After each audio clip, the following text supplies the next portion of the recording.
गिनती की किताब पर एक नज़र। गिनती की किताब मूसा ने लिखी है।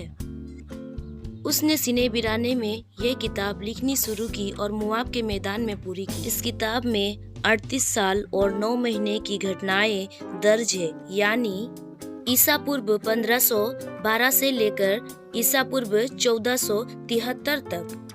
इस पुस्तक का नाम गिनती इसीलिए पड़ा क्योंकि मूसा ने इजरायलियों की गिनती 2 बार ली थी। पहली गिनती उसने सीनै की पहाड़ पर और दूसरी गिनती मुआब के मैदान में। इस किताब में बताया गया है कि यहोवा ने कैसे लोगों की अगुवाई की, परमेश्वर के नियुक्त लोगों की बातें क्यों माननी चाहिए, साथ ही मजबूत विश्वास क्यों होना जरूरी है।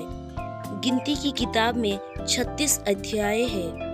अध्याय 1 से 4 में बताया गया है कि लेवियों को छोड़ और जिनकी उम्र 20 साल या उनसे ज्यादा थी उन्हें सेना में नाम लिखवाना था। लेवियों को याजकों के मदद के लिए नियुक्त किया गया था।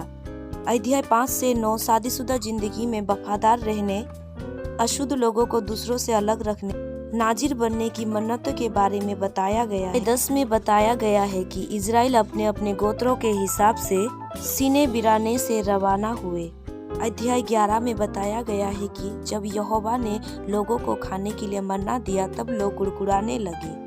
अगले अध्याय में बताया गया है कि हारून और मिरियम मूसा के खिलाफ बोलते हैं, इसीलिए मिरियम को कोढ़ हो जाता है और 7 दिन तक छावनी के बाहर रखा जाता है।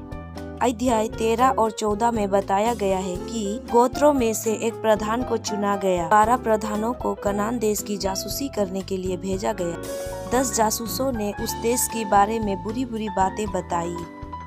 इन बातों को सुनकर इजरायली वापस जाना चाहते थे। विश्वास कमजोर होने की वजह से उन्हें 40 साल तक बिराने में भटकना पड़ा, जब तक कि उनकी पीढ़ी खत्म नहीं हो गई। क्या आप जानते हैं, यहोशू और कालेब भी ऐसे 1-2 जासूस थे जिन्हें यहोवा पर भरोसा था।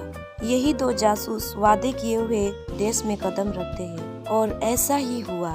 कालेब को हेब्रोन की खेत और उसकी बस्तियां दी गई। यहोशू को एफ्रेम की पहाड़ी प्रदेश दिया गया। उसी जगह में 110 साल के उम्र में उसकी मृत्यु हो गई। अध्याय 15 से 17 में अलग अलग चढ़ावों के बारे में बताया गया है जो पाप करने पर चढ़ाया जाता था। साथ ही कोरा, दत्तान और अबीराम, साथ देने वाली बागियों को मिलने वाली सजा के बारे में भी बताया गया है। 21 में बताया गया है कि इजरायली फिर से मन्ना को लेकर कुड़कुड़ाने लगे। उन्होंने उसे घटिया रोटी कहा। अध्याय 22 से 24 में मुआब के राजा बाला के बारे में बताया गया है। वो बिलाम नाम की एक लालची आदमी को पैसा देता है ताकि इजरायलियों को श्राप दे सके, लेकिन यहोवा बिलाम को आशीष देने के लिए मजबूर करता है। अध्याय 25 में बताया गया है कि बहुत सारे इजरायली मुआबी औरतों के साथ नाजायज यौन संबंध रखने लगे। आगे चलकर वो मूर्ति पूजा भी करने लगे। यहोवा ने कहर लाकर 24,000 इजरायलियों को मार डाला। अगले अध्याय में बताया गया है कि मूसा दूसरी बार इजरायलियों की गिनती करता है। अध्याय 27 में बताया गया है कि सलोफत की बेटियां मूसा से कहती है कि कोई भाई नहीं कि जिसे पिता का विरासत मिल सके। यहोवा ने निर्देश दिया कि इस हालत में कि पिता की विरासत बेटियों को दी जाए। फिर यहोवा मूसा से कहता है कि वो पहाड़ के ऊपर जाए और उस देश को देखे तो वो इजरायलियों को देने वाला है। बहुत जल्द मूसा की मौत होने वाली थी, इसलिए यहोवा मूसा से कहता है कि यहोशू को इजरायलियों का अगुवा ठहराए।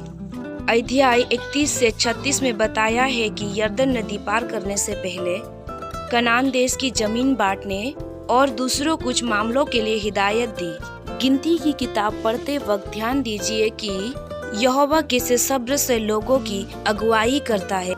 क्यों हमें उन लोगों की बातें माननी चाहिए जो अगुवाई करते हैं, और कैसे हम अपना विश्वास मजबूत बना सकते हैं ताकि हम नई दुनिया में यानी परमेश्वर के राज्य में कदम रख सके।